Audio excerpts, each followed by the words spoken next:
প্ৰথম কথা, শিৱসাগৰত ডিব্ৰুগড় মেডিকেল কলেজৰ ছাত্ৰী মাৰোৱাৰী সমাজৰে ডক্টৰ সৰিতা তছনিৱালক যেতিয়া নিৰ্মমভাৱে হত্যা কৰা হৈছিল, শিৱসাগৰৰ সকলো জাতি জনগোষ্ঠীয়ে মাৰোৱাৰী সমাজখনৰ হৈ থিয় দিছিল। আজি যিটো ঘটনা সংঘটিত হৈছে এজনী ছোৱালীক লৈ, আৰু সাধাৰণতে ছোৱালীৰ লগত যদি কিবা ঘটনা হয় তেতিয়া ৰাইজৰ ক্ষোভ হোৱাটো স্বাভাৱিক, আৰু এই ক্ষোভে দুইটা সম্প্ৰদায়ৰ মাজত, অসমীয়া আৰু মাৰোৱাৰী সম্প্ৰদায়ৰ মাজত সমন্বয়ৰ সাকোডাল ভাঙি দিয়াৰ এটা পৰিৱেশ সৃষ্টি হৈছিল। গতিকে এই ক্ষেত্ৰত ৰাইজে সুন্দৰভাৱে বুজাবুজি কৰি সমস্যাটো সমাধান কৰিছে। মই ভাবোঁ যে ইয়াক আমি মান আৰু সন্মানৰ প্ৰশ্ন হিচাপে ল'ব নালাগে, যিহেতু ইয়াত এগৰাকী ছোৱালীৰ কথা জড়িত হৈ আছে। যদি ছোৱালীৰ কথা জড়িত নহ'লহেঁতেন, চান্দা বৰঙণিৰ কথা থাকিলহেঁতেন, তেতিয়াহ'লে আমি তাত সজোৰে মাত মাতিলোহেঁতেন। কিন্তু চান্দা বৰঙণিৰ কাৰণে এইটো ঘটনা হোৱা নাই, ছোৱালী এজনীৰ কাৰণে ঘটনা হৈছে।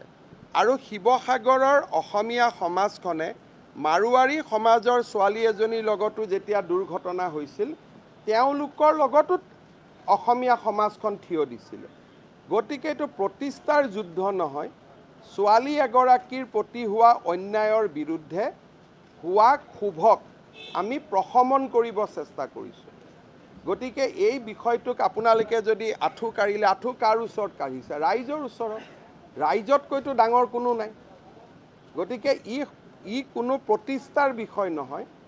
মই মাৰোৱাৰী সমাজখনকো আহ্বান জনাম যে এইটো আপোনালোকেও প্ৰতিষ্ঠাৰ বিষয় হিচাপে নল'ব, কাৰণ আমাৰ সৰিতা তছনিৱাল, আমাৰ ছোৱালীজনীৰ ওপৰত যেতিয়া ঘটনা হৈছিল, শিৱসাগৰৰ একেবোৰ দল সংগঠন তেওঁলোকৰ লগতো থিয় দিছিল। আৰু যোৱাকালি গোটেইকেইটা দল সংগঠনে কৈছে যে আজিৰ পৰা আমাৰ একো নাই, আমি যেনেকৈ আছিলোঁ আমি তেনেকৈ হৈ গ'লোঁ। গতিকে মই ভাবোঁ যে এই ক্ষেত্ৰত ৰাজনৈতিক বিতৰ্ক কৰিব নালাগে। চান্দা বৰঙণিৰ যদি কথা হ'লহেঁতেন তেতিয়া আমি কোনো ক্ষেত্ৰতে এইটো কথা নকলোহেঁতেন।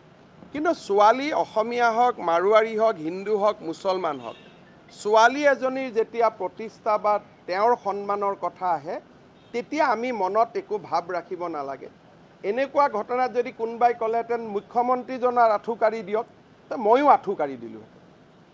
কাৰণ অসমীয়া ছোৱালী হওক, মাৰোৱাৰী ছোৱালী হওক, বিহাৰী ছোৱালী হওক, বঙালী ছোৱালী হওক, ছোৱালীৰ সন্মানতকৈ আমি কোনো ডাঙৰ নহয়।